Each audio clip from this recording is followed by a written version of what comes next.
Por favor, abra sua Bíblia no livro do profeta Joel, capítulo 2. Livro do profeta Joel, capítulo 2. Nós vamos ler dos versículos 24 até o versículo 27. Deus tem uma palavra aos nossos corações essa noite, e eu sei que seu coração vai ser tocado por Deus através da sua palavra mais uma vez. Amém? Que bênção nós estamos aqui, culto abençoado. Deus está conosco, tem sido fiel conosco. Deus tem sido o seu Senhor, o seu pastor. Amém, irmãos? Livro do profeta Joel, capítulo 2, versículos 24 até o versículo 27. Os irmãos acharam?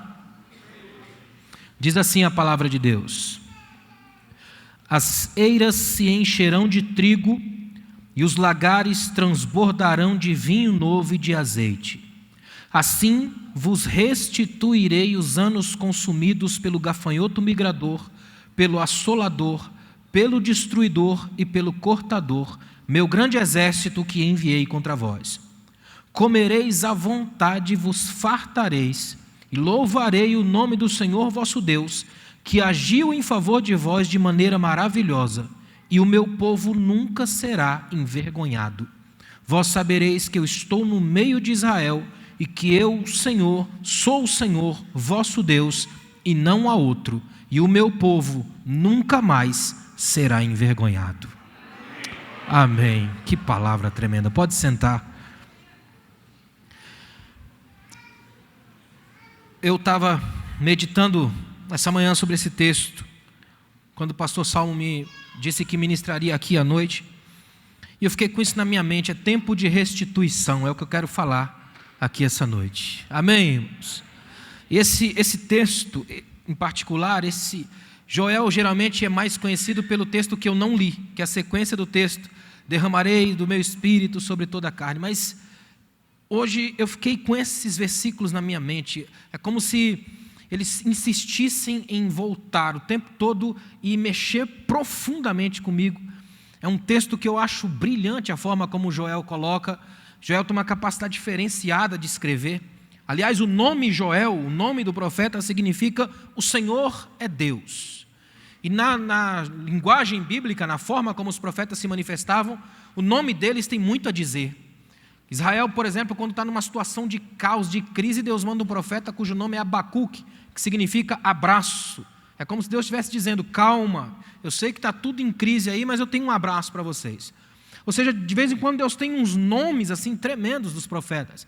E Joel é o Senhor é Deus, a máxima afirmação de seu nome, de sua identidade.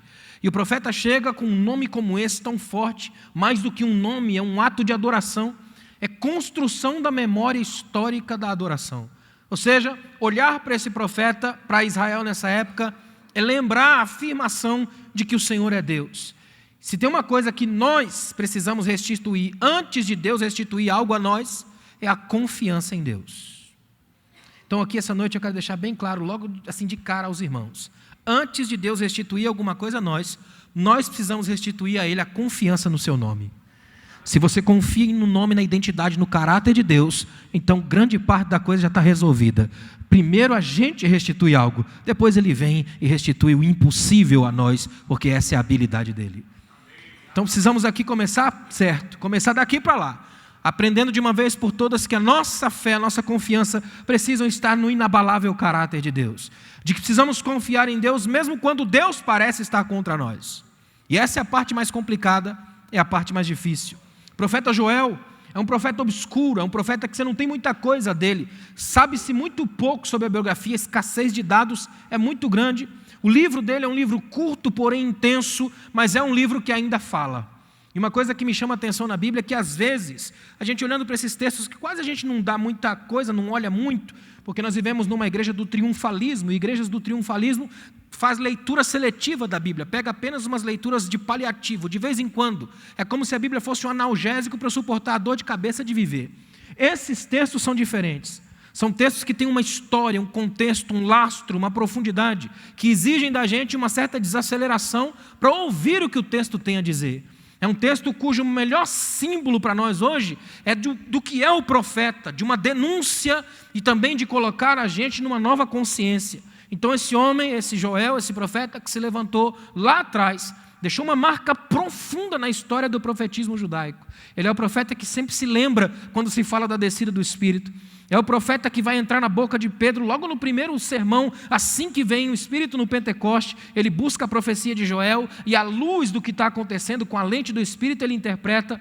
Então é um profeta que a gente pode dizer que está o tempo todo inserido na nossa história. Lá no Antigo Testamento, profetizando o que viria, no Novo Testamento, na conclusão dessa profecia, e hoje aqui ainda é viável para nós, porque essa palavra não morre, ela nunca se perde, ela não perde o encanto. Então ainda dá para a gente dizer que o Senhor é Deus e ainda continua conosco, e o seu Espírito, graças a Deus, está derramado sobre toda a carne.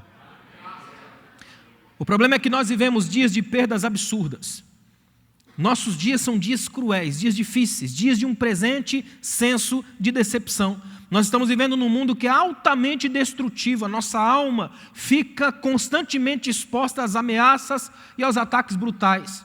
Aí, de um lado, a gente tem a Bíblia com toda essa capacidade de nos dizer que Deus é Deus, com todas essas histórias dos milagres e lógicas de adoração, mas do outro lado nós temos a realidade cruel e complicada como ela se apresenta.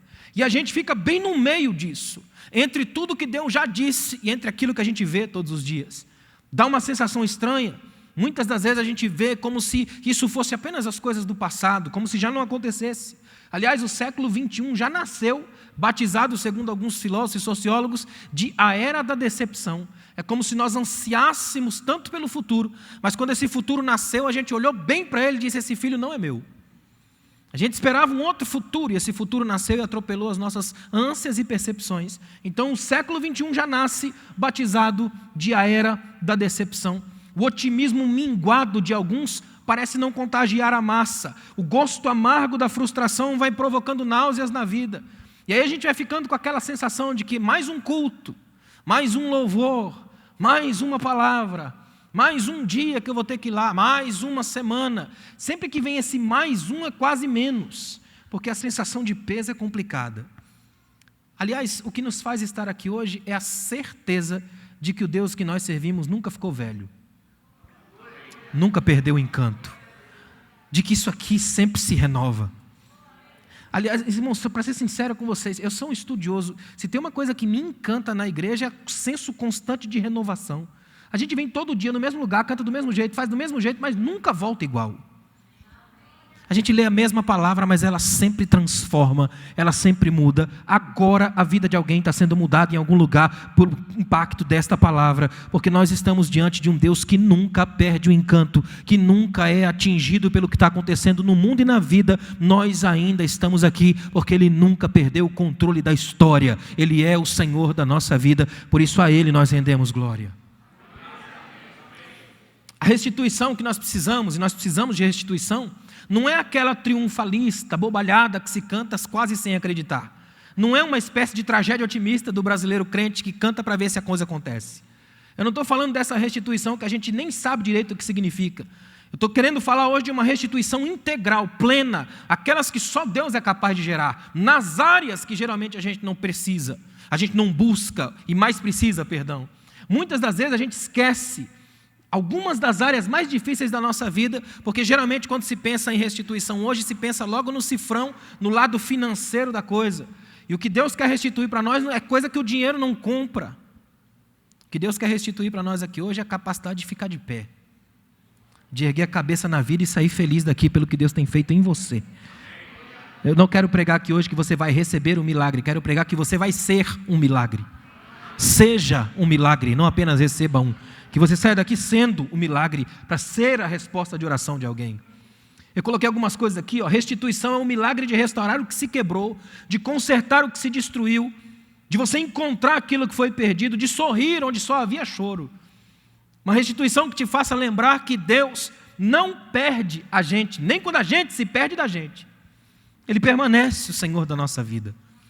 Aliás, olha que coisa linda que é poder dizer isso aqui hoje, que mesmo quando a gente se perde da gente, Deus nunca nos perde de vista.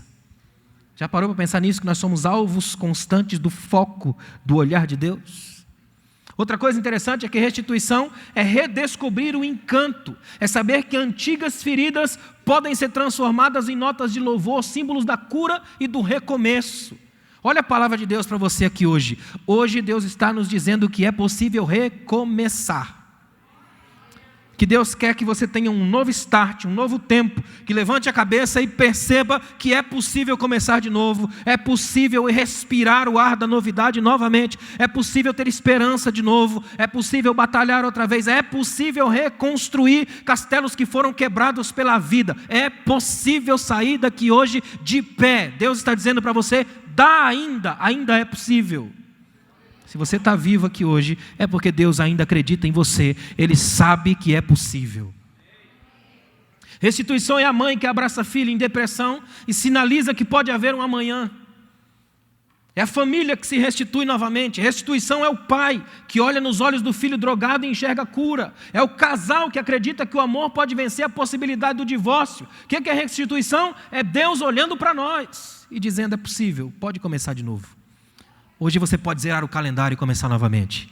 É possível enxugar as lágrimas, é possível aquecer o coração, é possível caminhar de cabeça erguida, é possível ser de novo alguém na vida, é possível você sair daqui hoje dentro do plano de Deus para você, mesmo que você tenha saído fora, porque o Senhor restaura as nossas veredas e conserta os nossos caminhos. É possível. Quantos recebem essa palavra? É possível sair daqui de pé hoje. Sair daqui hoje sabendo que é possível. É possível porque você tem um Deus capaz de restaurar antigas feridas. Ele restaura o nosso coração. Ele sabe quem nós somos. Não é fácil lidar com Deus. Aliás, muita gente lida com Deus de modo equivocado, porque realmente projeta para Deus como se Ele fosse uma espécie de mágico cósmico, que Ele não tem nada disso. É relacionamento. E esse relacionamento é complicado, porque não é fácil lidar com Deus. Até porque nós somos pecadores e Ele é santo. Nós somos imperfeitos e Ele é perfeito num nível de perfeição que a nossa mente nem consegue alcançar. Como dizia um poeta antigo cristão, dizia assim, olha Deus, toda vez que eu penso em Ti, o fato de eu imaginar o Senhor já é por si só um pequeno pecado, uma vez que a minha mente tão pequena não pode sequer arriscar a perfeição da Tua glória. Santo Agostinho disse, o Senhor nos fez para Ti mesmo, por isso que o nosso coração vaga desassossegado, até encontrar em Ti o descanso para o qual foi feito. Você foi feito para Deus. Você só vai descansar em Deus. Você foi feito para Deus. Então o seu louvor tem dono, a sua vida tem dono, a sua casa tem dono, as suas coisas têm dono e a sua alma tem dono e vibra na dimensão dele, porque ele te fez. Então a ele toda a honra, toda a glória, toda a exaltação, porque só ele é digno, porque foi ele que te fez. Isso chama-se adoração. Engana-se quem pensa que adoração é só um momento de louvor. Muito pelo contrário. Esses irmãos que louvam aqui, louvam para nos ajudar. Mas a adoração é todo um processo da vida. Você respirar é uma nota de adoração a Deus. Você só está vivo porque Deus tem insistido em você. Nós somos milagres ambulantes da graça. Estamos de pé mais uma vez porque a graça tem nos sustentado, porque o Espírito do Senhor tem estado conosco. Tenta imaginar aí quantas lutas você passou de um ano para cá. Não era nem para você estar vivo. Se você está de pé aqui hoje é porque Deus te protegeu. Ele esteve contigo, Ele colocou a mão sobre a sua vida. Ele restituiu os anos que você foi perdendo. Eu quero refletir com os irmãos sobre algumas áreas que Deus quer restituir em nós essa noite, porque eu acredito que essa noite é uma noite de restituição. Você crê nisso? Primeira coisa é que Deus quer restituir a nossa história. Amém? Deus quer restituir a nossa história. O versículo 25 tem uma frase que eu acho tremenda. Essa frase deve nos levar às lágrimas. Ele diz assim, é Deus dizendo para Israel, restituirei os anos que foram consumidos pelo destruidor. Olha o que Deus está dizendo para Israel, eu conheço a história de vocês e eu assisti os anos sendo consumidos, são anos, não são semanas nem meses, a progressão é de anos. E aí Deus vem e avisa, eu sei o que aconteceu com esses anos, mas eu vou restituir os anos que foram consumidos. Sabe o que Deus está dizendo? A história de vocês não terminou aí. Eu vou restituir a história de vocês. Deus está dizendo para alguém aqui essa noite: a sua história será restituída hoje. Hoje é o dia de Deus restituir a história da sua família, a história do seu casamento, a história do seu filho, da sua filha, a história da sua casa, a história dos seus sonhos. Deus ainda restitui histórias. Ele é o Deus da tessitura da vida. Ele sabe escrever histórias. Eclesiastes 12 também caminha no mesmo chão duro. Ele diz assim: antes que cheguem os anos dos quais venha dizer, não tenho neles nenhum prazer. Nós estamos diante de retratos da vida, gente que sofre duramente durante anos. Quantas pessoas atravessam longos anos sem motivo para sorrir? Você já conversou com alguém que você sabe que vem arrastando o problema durante anos? Você já teve acesso a gente que sofre durante anos, tempos e tempos? Quantas pessoas vivem apenas acumulando datas na agenda? Quanta gente desiste de viver antes mesmo de morrer? Tem gente que só passa pela vida, vai arrastando a vida, todos os dias a mesma coisa, aquela pesada repetição da rotina o tempo todo. Como dizia Brian Tracy, a rotina e o túmulo são iguais, a única diferença é a profundidade. Quando você chega na rotina, você para de viver. E há muita gente acostumada com isso, com rotinas existenciais o tempo todo. Inclusive tem alguns que têm rotinas existenciais santificadas, porque a rotina dele é igrejeira. Então ele funciona dentro de lógicas de igreja, escravização do tempo. Não consegue ter nenhum tipo de surpresa, nada que seja diferenciado, que o faça sentir o gosto da novidade de novo. Quanta gente é escrava da repetição, o tempo todo, a mesma coisa, do mesmo jeito, sem nenhum tipo de surpresa, nenhum tipo de vida nova, nada. E qualquer sonho que apareça no horizonte, ele lê pela lente da ameaça, então tem medo de sair da vida, tem medo de romper, tem medo de fazer diferença, porque acostuma com aquela lógica da chamada teologia de Gabriela: eu nasci assim, vou morrer assim, eu vi a vida sendo feita assim o tempo todo mundo do meu lado prospera, menos eu, porque a coisa vai ficando complicada, a vida está difícil, sempre tem um quê de estranheza, um pessimismo que não consegue vencer. Se há alguém aqui essa noite assim, eu tenho uma palavra de Deus para você hoje. Deus hoje quer restituir a valorização da sua história, para você ter certeza feliz. Só vive uma vez, então viva para a glória de Deus, viva para fazer diferença nesse tempo, viva para ser o homem dessa geração, a mulher da rua da sua casa, a pessoa em quem Deus está construindo uma história. Quantas pessoas vivem a única vida que tiveram a honra de viver, só adiando a morte? Alguém aqui gostaria da paz de cemitério? Descanse em paz. Alguém gostaria da paz de cemitério? Alguém aqui gostaria de um jardim como o Jardim da Saudade? Gostaria? Viu como todo mundo quer viver? Então faça diferente. Levanta hoje do pó do marasmo, sacode a banalidade, sai daqui vivendo, cheio de vida, entusiasmo. A palavra entusiasmo vem do grego enteos, dentro de Deus. Quem está entusiasmado mergulhou para dentro de Deus e tem certeza que amanhã pode ser a segunda-feira mais extraordinária da sua vida. Não porque você é triunfalista, mas porque a sua história mudou hoje e Deus restituiu os anos que foram consumidos. Você tem ânimo na vida e pode sair diferente daqui. A palavra desânimo vem de sentido de negação, ânima, alma, sem alma. O desanimado é um fantasma. Fantasmas existem e podem estar aqui hoje, sentado ao seu lado. Todo desanimado é um fantasma, ele é sem alma, não tem vida. Tudo nele é complicado, a comida é sem graça, qualquer música é ruim, ninguém canta bem, ninguém prega bem, nenhuma igreja presta. Se Jesus descer aqui, ele arruma um defeito. Porque o desanimado vê a vida pela lógica da lente suja. É a síndrome da janela suja. Tudo que você olha através de uma janela suja, também sujo fica. Aí hoje, através dessa palavra, eu clamo a Deus que a chuva da graça desça e lave as suas vidraças hoje. Para você sair daqui enxergando a limpeza, a purificação dos dias que Deus ainda tem para você. Dias que Deus ainda tem. Quando a nossa história perde o sentido, somente Deus pode restituir os anos de alegria. Só que como é que Ele faz isso? Como é que Deus restitui? Talvez você pense assim: mas e aí, pastor, como é que Deus restitui a história da minha vida? Na verdade, Ele já fez isso. E Ele fez isso através de Cristo. Toda vez que você olhar para Jesus do Novo Testamento, tenha certeza que Ele restituiu a história da sua vida. Através de Cristo, a nossa história é de liberdade. Por causa de Jesus é que nós podemos voltar a sorrir. Ninguém aqui hoje pode ficar longe ou fora do alcance de Cristo, porque aquele sacrifício da cruz já foi suficiente e eficiente para todos nós. A cruz assumiu uma nova postura na história. Por causa de Jesus, a sua história já foi transformada e você é livre para adorá-lo e para vivê-lo. Por causa de Cristo. Interessante que a morte de Cristo, se você olhar por um prisma assim, tipicamente humano, ela foi violentamente imposta, só que ela foi livremente aceita. Ou seja, Jesus foi voluntário da própria dor, assumiu um preço que eu e você não poderíamos pagar.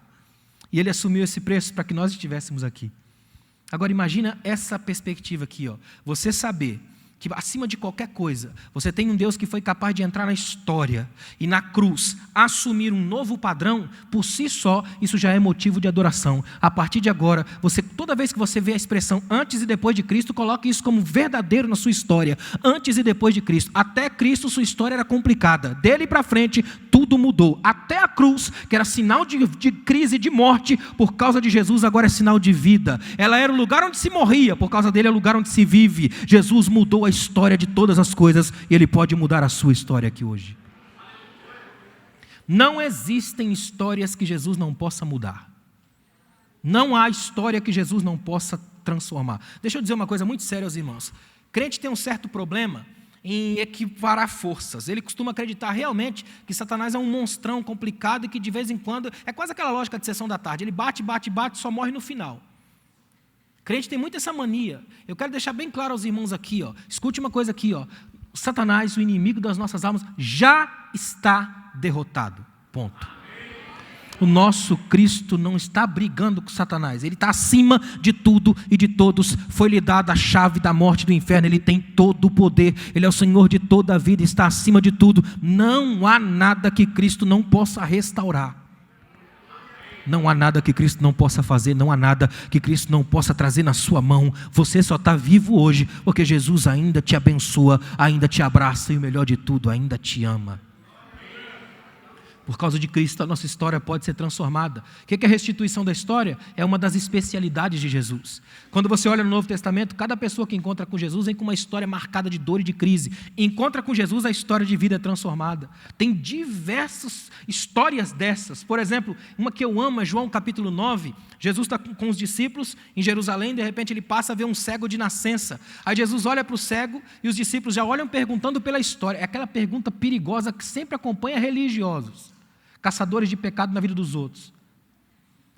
Eles chegam e perguntam: mestre, quem que pecou para ele nascer assim? E eu acho interessante que eles vêm com aquelas lógicas de múltipla escolha. Alternativa A, ele pecou. Alternativa B, os pais pecaram.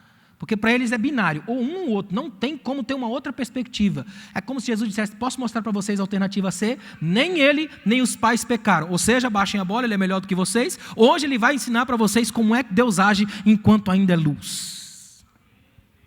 Coisa fantástica a gente saber que mesmo que as pessoas olhem a nossa história como uma história de fracasso, por causa de Jesus é possível ver uma história de triunfo. Interessante que Jesus não olha para a nossa vida como sucesso. Sucesso é a palavra do mundo. Sucesso é quando você corta cabeças para se sentir o máximo. Sucesso é pisar em todo mundo até chegar no primeiro lugar. E quando chegar no primeiro lugar não tem o que fazer, boceja sozinho, solitariamente chato. Para Jesus não é sucesso, para Jesus é triunfo. Porque mesmo quando você perde, você não se perde, então continua feliz. Você permanece integral, inteiro, pleno. É triunfo. E aqui nós podemos dizer, nós estamos numa comunidade dos triunfais. Aqueles que triunfam e à medida que caminham, mesmo nas perdas, não perdem de vista aquele que está conosco o tempo todo, porque nós estamos nele e ele em nós. Como disse Paulo, não vivo mais eu, mas Cristo vive em mim. Que a sua história hoje saia daqui transformado. Quantos aqui recebem isso? Sai daqui hoje em nome de Jesus com uma história transformada. Que a sua história seja transformada, que a sua segunda-feira seja diferente de todas, que a sua semana seja mais tremenda de todas que você já viveu, que você leve para sua casa essa palavra hoje. Hoje Deus quer restituir a história da sua vida, para você nunca mais ter os anos consumidos pelo destruidor. Segunda coisa, olha que interessante, a restituição das forças. Olha só o que diz o versículo 26. Eu acho tremendo quando Joel diz assim, ó: comereis à vontade e vos fartareis. Coisa tremenda é falar de comer para crente. Eles sabem valorizar isso, né?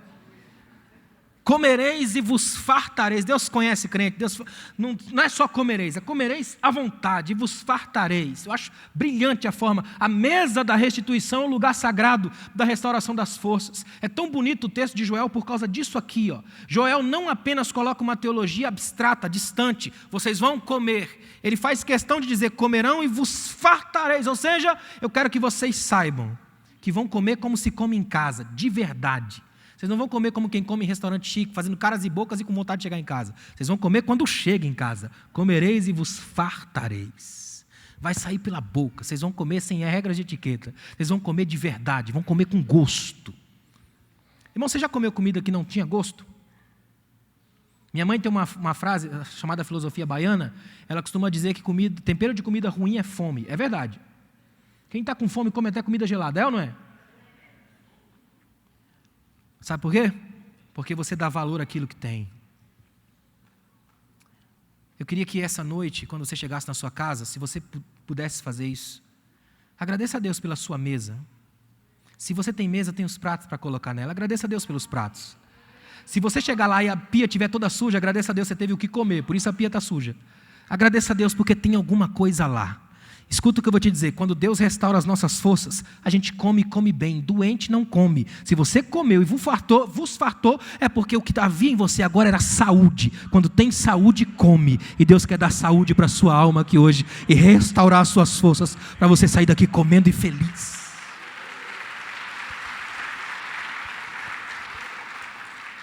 A comida é um dos elementos básicos da constituição humana. É simples assim, a experiência humana precisa disso. Quando você come bem, recobra as forças e aí pode voltar a lutar. O que Deus está dizendo para nós é que Ele quer restituir a nossa força para que de fato a gente possa lutar. Elias, por exemplo, dorme na caverna, aquela coisa toda. Deus vem, traz pão e água e ordena, come. Porque com a comida, com a força dessa comida, você vai andar. Deus sempre tem uma mesa preparada para a gente.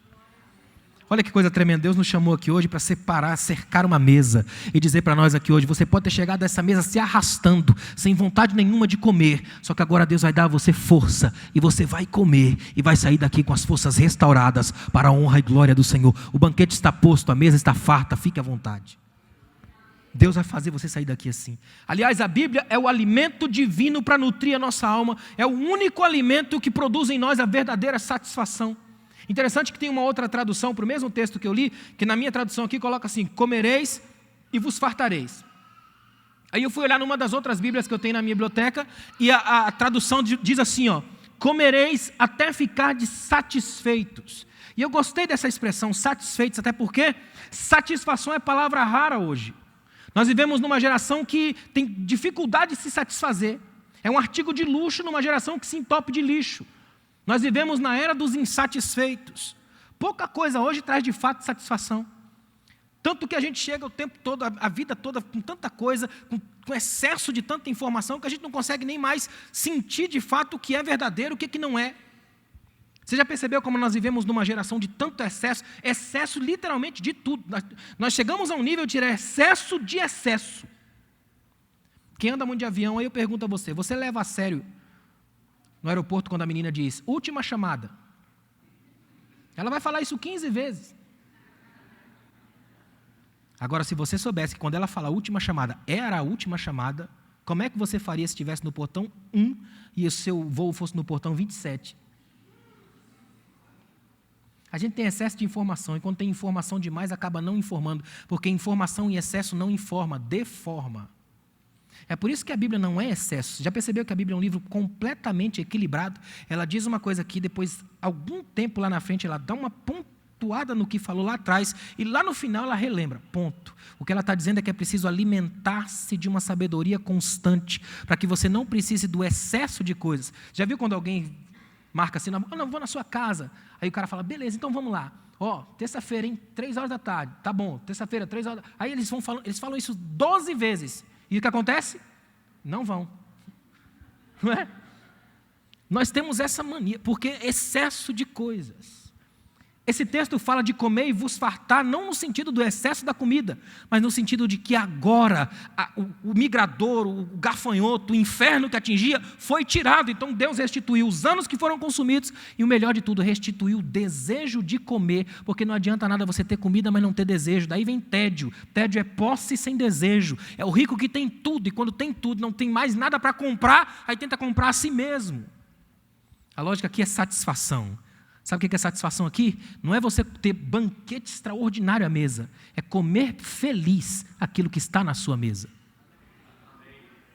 É como diz Provérbios, o que adianta ter a casa grande, cheia de banquetes, se só tem intriga? É melhor o pão seco, numa casa que tem alegria, do que um monte de comida, numa casa que só tem angústia. Ou seja, que você vá para a sua casa hoje, seja o que você tiver para jantar lá, que jante pela honra e glória do Senhor. Se você levar isso na mente, vai ser diferente o jeito que você comer hoje. Você vai dizer, graças a Deus, eu estou feliz por ter alguma coisa aqui. A gente que lida na igreja, pastores da igreja, tem uma cena que sempre me chama atenção. Eu fui missionário no estado do Ceará com a minha esposa, a gente, às vezes tinha um outro irmão, que sempre tem nas igrejas, um outro irmão que lembra da gente, abençoa a gente, de vez em quando vem da fazenda, aí passa lá e deixa uns negocinhos para a gente, fica à vontade, viu? Estou abrindo parênteses aqui, fica à vontade. Aí eu fico pensando nisso, como é interessante, a pessoa está na sua mesa, e ela lembra da mesa de alguém. Porque no mundo hoje, as mesas são feitas para afastar. Pode ver que quanto mais chique o restaurante, mais complicado fica entrar. Você tem que ligar, marcar, e mais ou menos pelo tom da sua voz, a menina vai saber se você é chique ou está fingindo ser. Ela pode dizer se você vai ter mesa ou não, né? Agora, aqui na igreja, a gente faz uma coisa que Jesus fez com os discípulos há 2000 anos atrás. A gente senta à mesa, um pedacinho assim de pão, e só um pouquinho assim de cálice. Só que é o maior banquete de todos os tempos, na menor de todas as configurações, porque não é para encher a barriga, é para satisfazer a alma, e nós nos sentamos à mesa com Ele e fazemos parte da restauração da história. Nós estamos aqui porque Ele restituiu os anos e restituiu o prazer de viver. Você está livre para adorar a Deus e fazer do seu culto uma virtude aqui hoje. Até quando você come, você faz isso para a glória de Deus. Está dando para entender, irmãos? Ou seja, a promessa de Deus caminha no sentido de restituir o prazer de você ser o que é, o prazer de comer, o prazer de sorrir, o prazer de viver. Eu amo quando eu estou comendo, tem criança por perto, é espetacular, elas não respeitam nada, são livres, é maravilhoso, não é? Já viu que a gente como pai fica num desespero imenso para ver se acerta pelo menos a ética do comer. Mas não adianta, à medida que elas vão comendo, elas vão fazendo de tudo, não é? E é lindo, porque elas são quem são, livres, absurdamente livres. Eu amo ver criança comendo, amo ver criança em velório, passando por baixo do caixão, é lindo. Elas têm vida demais, e a vida brota por todos os poros. Sabe o que é tremendo?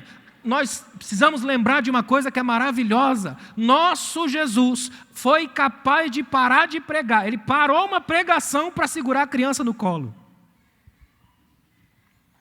Sabe o que ele estava dizendo com isso?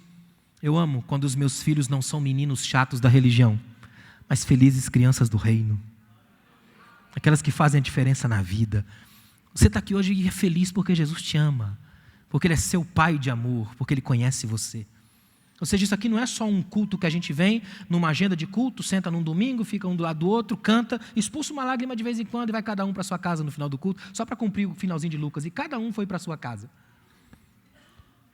Nós estamos aqui porque esse lugar aqui se tornou um encontro dos encontros. Nós nos encontramos com a gente, nos encontramos com os outros, nos encontramos com Cristo, Ele nos encontra com a palavra, e nesse encontro todo a gente forma um corpo, cuja cabeça é Ele e o Espírito Santo é o sistema nervoso central. Tudo aqui está encontrado, ninguém está fora, todo mundo está dentro, e essa palavra alimenta o corpo.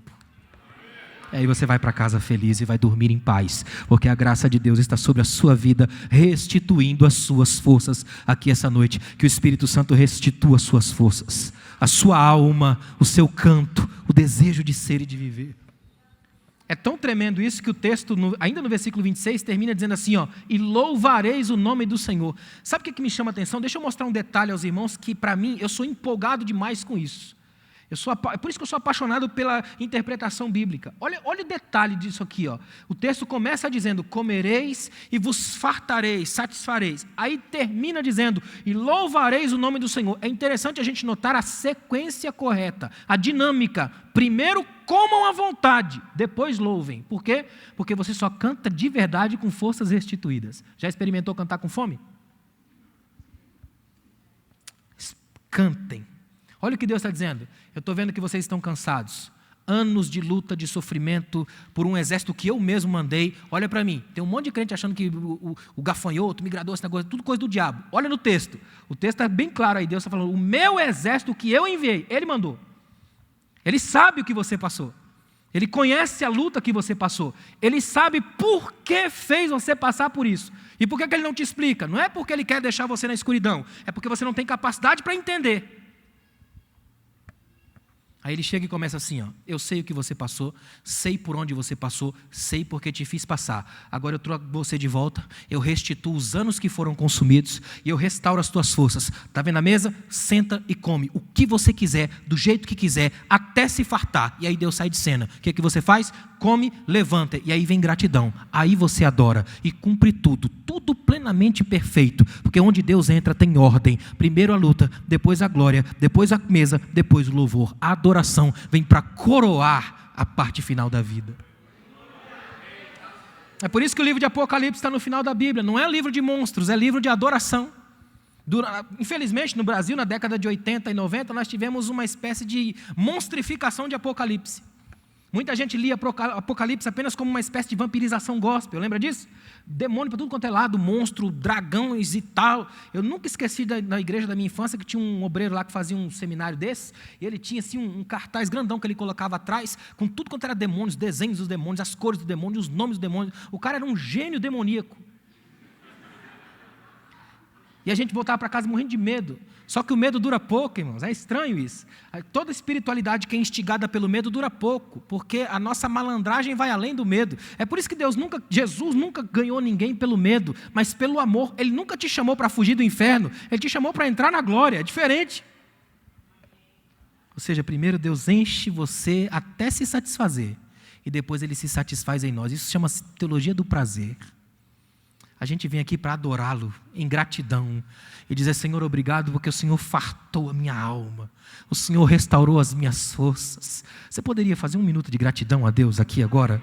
Você tem motivos para agradecer a Deus? O Senhor fartou a minha alma, o Senhor me encheu de vida, o Senhor me deu cânticos de alegria. Eu posso te adorar, eu posso louvar o teu nome, eu posso glorificar o nome da tua glória. Eu sou livre para te adorar pelo que o Senhor é, e mesmo não te entendendo eu te adoro, mesmo não sabendo por que eu te louvo, eu me prostro diante de ti, eu celebro o nome da tua glória, porque o Senhor é. Eu não sou, mas o Senhor é. O nome disso é adoração verdadeira. Ela não brota de um toma lá da cá divino, porque nós não temos o que oferecer numa permuta. A gente apenas agradece, não pelo que Ele vai fazer, mas pelo que Ele já fez. Então a gente chega aqui e adora, em espírito e em verdade. A gente louva pelo nome da sua glória. Ou seja, Deus restitui a nossa história, Deus restitui as nossas forças, mas tem mais uma coisa que Ele quer restituir hoje. Deus quer restituir a sua alma. Olha só o que diz o versículo 26 no finalzinho, e Ele vai repetir no 27, o meu povo nunca mais será envergonhado. Hoje de manhã, quando eu li essa frase, sabe quando você lê e tem aquela sensação de choro mesmo, de que Deus fala para você: a sua alma não será mais envergonhada. Se tem um sentimento que é capaz de devastar um homem e uma mulher, chama-se vergonha. Vergonha é um negócio complicadíssimo. Aliás, Deus diz essa frase para Israel, que ela é capaz de gerar uma transformação muito profunda. E Ele repete a frase, tem uma repetição no texto: o meu povo. Sabe o que Deus está dizendo com isso? Começa com o Senhor, o nome do profeta. Quando Ele diz o meu povo, Ele assume para si a paternidade. São meus filhos, é meu povo, minha identidade, e eu não vou deixar que eles sejam envergonhados de novo. E aí lá no final do versículo 27 que eu li, diz assim, nunca mais será envergonhado. Que promessa tremenda para a nossa vida. Nunca mais será envergonhado. Irmãos, a vergonha é um dos sentimentos mais arrasadores que a experiência humana pode passar. Ela machuca a alma, fere, sangra. Lá no Éden, Gênesis capítulo 3, ali pelo versículo 10, dois sentimentos devastadores se apoderam do homem: medo e vergonha. São sentimentos seguidos imediatamente da fuga de Deus. Agora pensa num sanduíche, numa junção capaz de destruir qualquer um: medo e vergonha. A vergonha é capaz de paralisar você. Só quem já teve uma exposição à vergonha em público sabe o que é isso. Não é a vergonha, por exemplo, tem muita gente que tem vergonha de falar, isso é um outro nível. Estou falando da vergonha da sua exposição perante a mídia, de ser exposto perante o povo. E nós vivemos numa geração onde tudo é exposto numa velocidade incrível. A cultura do fake news não está nem aí se é a verdade ou não, simplesmente expõe. Todos os dias, cacos de vidas envergonhadas são jogadas no chão. Milhares de pessoas estão destruídas por causa do medo e da vergonha. Tem gente que não suporta ir para certos lugares, ouvir certas datas, certas músicas, certos nomes, certas fotos, porque cada uma dessas abre uma janela da intimidade e a pessoa lembra de coisas monstruosas que fizeram. Tem gente que não pode ouvir o som da risada. Os poetas antigos diziam que, sabe aquele tapa na cara? O que dói naquele tapa não é nem o tapa, é o barulho que faz. O que dói no tapa é o som da vergonha, o som do grito que você não deu. Gente envergonhada pela família, gente envergonhada pela crise, gente envergonhada pela igreja.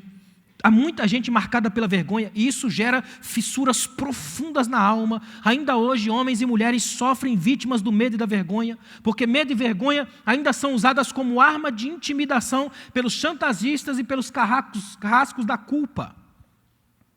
Tem muita gente usando medo e vergonha na igreja como chantagem religiosa. Você não vai fazer isso não? Então Deus vai fazer isso e aquilo com você. Eu não sei de onde eles tiraram esse Deus sequestrador, Alá Bin Laden, Osama divino. Há muita gente babando ódio e dizendo que Deus é amor. Que Deus te livre das pessoas de bem, que matam na unha e ainda vão no velório chorar. Que Deus nos livre das ruindades calmas, dos ódios calados, de gente que abraça e aperta a faca até o talo, de gente que finge orar por você e põe a corda no pescoço e puxa. Que Deus te livre dos venenos das serpentes, amigas, vizinhas e algumas irmãs da igreja. Que Deus restaure a sua alma aqui hoje. Almas restauradas podem ministrar cura para quem está longe. Almas que foram perdoadas ministram perdão. Almas que foram curadas ministram cura. Almas que foram abraçadas abraçam. O que Deus fez em nós, nos usa para fazer nos outros. É por isso que Ele quer restaurar as nossas almas aqui hoje, para que a gente saia daqui fazendo no mundo o que Ele fez na gente. Almas restauradas. Olha uma coisa que é interessante, em Jesus, os nossos medos, as nossas vergonhas foram assumidas na cruz. Isaías 53 tem uma frase que ela é magistral. Ele levou sobre si as nossas dores. Jesus foi gente capaz de andar como a gente nos medos e crises que a gente ultrapassa. Ele levou sobre si as nossas dores, todas. Não é apenas o que é câncer e essas dores que atingem o corpo. São também essas dores que a gente não fala para ninguém, dores caladas, que a gente só em secreto. Essas Ele também vê. E Deus te trouxe aqui hoje só para lembrar a você que perante Ele a sua alma está nua. Ele sabe o que está vendo aí. Aqui a gente pode disfarçar, mas Ele vê tudo. Interessante que eu estava lendo esses dias um escritor que disse o seguinte: Jesus foi o único capaz de amar sem reservas. Olha o que ele escreveu: ele amou sem reservas porque ele conseguia ver apóstolos em pescadores, servas de Deus em prostitutas, escritores e fiscais de renda. Ele construiu vínculos inimagináveis, vendo Deus onde ninguém via gente. Ele viu irmãos onde só se viam inimigos. Melhor de tudo, ele viu você. Lembra que Jesus te viu um dia. São 7 bilhões de pessoas no planeta, mas os olhos de Jesus te viram um dia. E porque Jesus te viu, você está vivo hoje. Você está de pé aqui essa noite. Você pode cantar aqui hoje. Você pode levantar as mãos sem ira, sem mácula e sem contenda, sem as algemas da culpa e os pesos do passado. Porque Jesus te viu e os olhares de Jesus são capazes de nos libertar dos nossos olhares malignos. Só a graça de Jesus nos suporta. Por causa de Jesus, hoje a gente pode ser livre, pode andar de cabeça erguida, pode usufruir de uma restituição absoluta. Martin Luther King tem uma frase que eu amo, ele disse assim, eu não sou quem eu gostaria de ser, eu ainda não sou o que poderei ser, mas por causa de Jesus Cristo eu já não sou mais quem era. Ele me transformou e hoje eu sou quem de fato eu devo ser. Eu queria que você saísse daqui essa noite com a certeza feliz de que a sua história será restituída. Que você saia daqui hoje feliz porque as suas forças são restituídas. Você vai poder batalhar de novo, vai poder lutar outra vez. Você vai ficar de pé novamente. Essa luta não vai te destruir. E Jesus vai restaurar a sua alma, que hoje você vai poder voltar a cantar, a vibrar na dimensão da glória. Você vai poder lembrar novamente que é tempo de restituição, de que a alma pode até ser machucada, mas ela não vai ser destruída, porque é um Senhor hoje que te toma pela tua mão e levanta, e diz: hoje eu te como pela mão, eu sei quem você é, eu conheço o seu nome, eu conheço a sua história. Você não é um susto para Deus, você não é uma surpresa para Deus, você não é um acidente de percurso, você não foi só um produto de uma noite. Você é alguém em quem Deus resolveu habitar.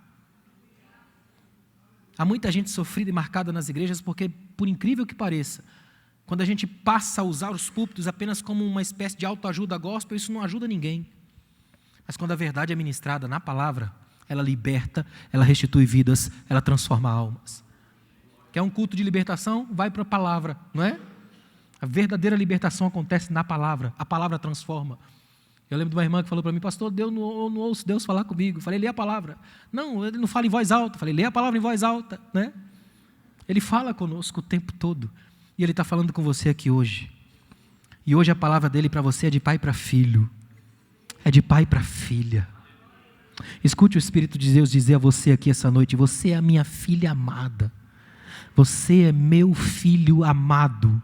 Deus hoje não está dizendo para você que você é pastor, você é filho amado. Você não é pastora, missionária, é filha amada. E é isso que importa, você é filho amado de Deus, é filha amada de Deus. Ele sabe quem você é e Ele quer hoje fazer uma cirurgia na sua alma para você sair daqui com restituição plena, cabeça erguida, livre, leve, feliz, sabendo para onde vai, de onde vem e a quem pertence. Fica de pé, por favor. É tempo de restituição.